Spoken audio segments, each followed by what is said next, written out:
the American Medical Association has already licensed, copyrighted the word cancer. It's a copyrighted trade name of the American Medical Association. And only one of their licensed practitioners can use it. Now maybe your Coca-Cola tastes better. Maybe it's cheaper. Maybe it's more healthful.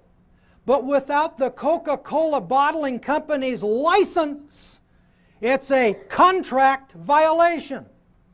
You can't make Coke.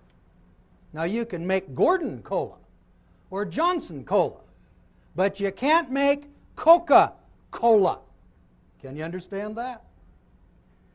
You can treat the botch of Egypt, but not cancer. Cancer is a copyrighted trademark. It's a monopoly.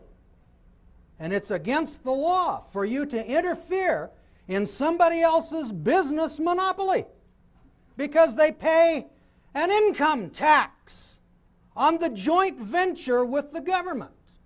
And it produces $165 billion a year for cancer treatment in the United States. That's what the income tax is all about. Government does not need your money to function. They have all the credit in the world. They need to tax your wealth so that you cannot compete with General Electric. Now, what we're really dealing with here is religion. Perhaps you've heard it said that there is a clear distinction between religion and the state. I think that was a misstatement.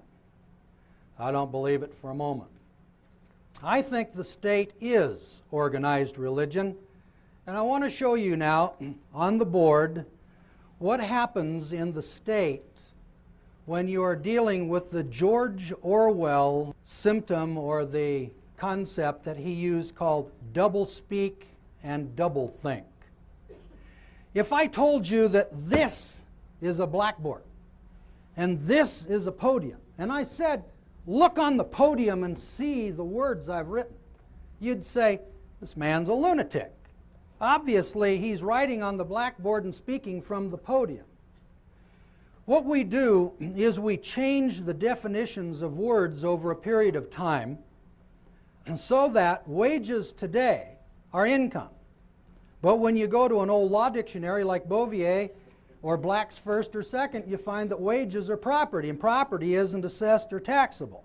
So where it came in was with the enabling clause of Social Security, in which the Social Security Act says in the enabling clause, for the purposes of this act, the following definitions shall apply. Wages, salaries, tips, commissions, and gifts shall be construed as income.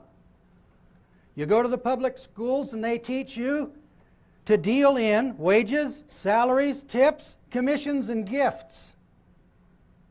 And then, of course, the government comes along and says, out of your own mouth, you've admitted that this is a tip.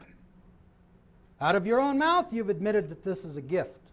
And aren't these wages, salaries, tips, commissions, and gifts always paid in dollars? If they were paid in gold, silver, wheat, corn, beans, honey, and oil, they'd be property and non-taxable. Now let me show you about our judicial system that Eustace Mullins brought up this morning. He said it was a little corrupt. Yeah, I'll go along with that. There's a little corruption there. But more importantly than that, it's a religious system that comes from Exodus 18 and Exodus 21. It is the judicial system that was established by Moses. Not because Moses was corrupt do we say our judicial system today is corrupt, but because the system today is a perversion of the Levitical priesthood, which is now called the civil service.